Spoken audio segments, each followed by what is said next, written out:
এই ব্যতিক্রমধর্মী দেশে ব্যতিক্রমী কাজ শুধু ভালো দিকে হয় না, ব্যতিক্রমী কাজ কিন্তু মন্দ দিকেও হয়।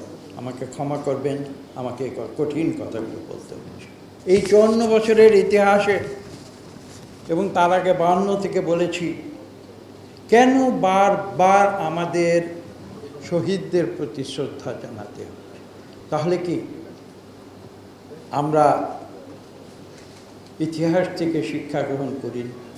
সেটাই কি আজকে মেনে নিতে হবে যে ইতিহাসের শিক্ষা হচ্ছে এই, যে কেউ ইতিহাসের শিক্ষা গ্রহণ করে না? এই মারাত্মক ভুলগুলো কেন ফিরে ফিরে আমাদের জাতির জীবনে আসছে? কেন বারবার ফিরে ফিরে আসছে? হ্যাঁ, স্বৈরাচার বিদায় হয়েছে, সেটা আমরা মেনেছি, কিন্তু গণতন্ত্রের যে উত্তরণের যে প্রত্যাশা নিয়ে দীর্ঘ 15-16 বছর ধরে বাংলাদেশের সকল গণতন্ত্রকামী মানুষ এবং রাজনৈতিক দল যে আন্দোলন করেছে, সেই প্রত্যাশা কি পূরণ হয়েছে? দীর্ঘ 1 বছরে হয়নি। কেন হয়নি? আমরা তো অতীতে একটি উদাহরণ দেখেছি। 90 দিনের ব্যবধানে একটি সুষ্ঠু নিরপেক্ষ নির্বাচন অনুষ্ঠিত হতে পারে। আমাদের চোখের সামনে সেই উদাহরণ রয়েছে। কাজে পরিবর্তনের কথা যখন আমরা বলি, তখন আমার মনে রাখতে হবে যে পরিবর্তনের জন্য নয়, আমরা কোনটা পরিবর্তন চাই এবং কোনটা চিরন্তন সত্য, তার মধ্যে বিভেদ, সেই বিভেদ কিন্তু আমাদের স্মরণ রাখতে হবে। অন্যথায় আমাদের সেই সকল প্রচেষ্টা ভুলে পরিণত হবে, এবং যেটা হচ্ছে।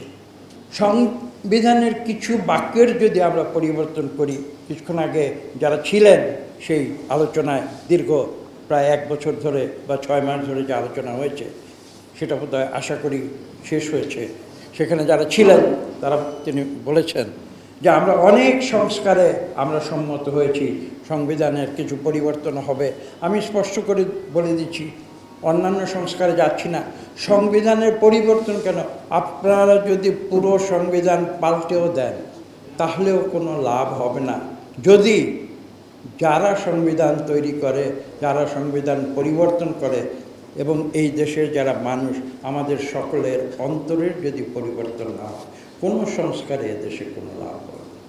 1600 হত্যাকাণ্ডের জন্য 1600 মামলা করে যদি আমরা আধুনিক বিচার ব্যবস্থার ভিতর দিয়ে যাই, এবং যদি সেখানে ন্যায় বিচার নিশ্চিত করার যেসব চেকস অ্যান্ড ব্যালেন্সের ভিতর দিয়ে যায়, তাহলে এই 1600 হত্যাকাণ্ডের 1600 মামলার বিচার করতে কমপক্ষে 1600 বছর লাগে।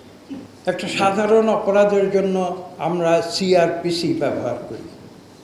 বাংলাদেশে যে অপরাধ হয়েছে, সেই অপরাধ কিন্তু সাধারণ অপরাধ নয়, এটা বুঝতে হবে।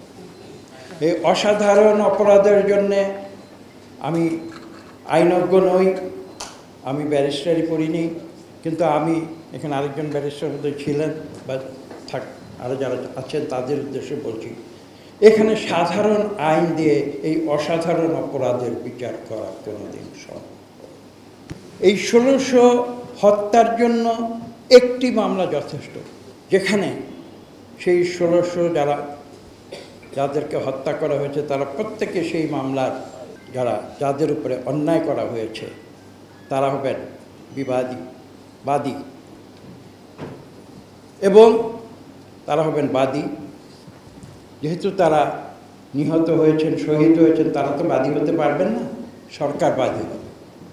একটি মামলায় যথেষ্ট 1600 জনের পক্ষে, আমি আইনজ্ঞ না হয়েও বলে দিচ্ছি।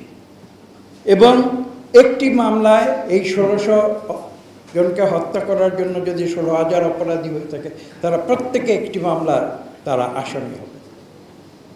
এবং একটি মামলায় বিচারে একটি রায়ে সেই 16,000 বা যতজনই হয়ে থাকুক না কেন, তাদেরকে একটি রায়ে শাস্তি দেওয়া সম্ভব, এবং এই বিচার 16 ঘন্টায় করা সম্ভব।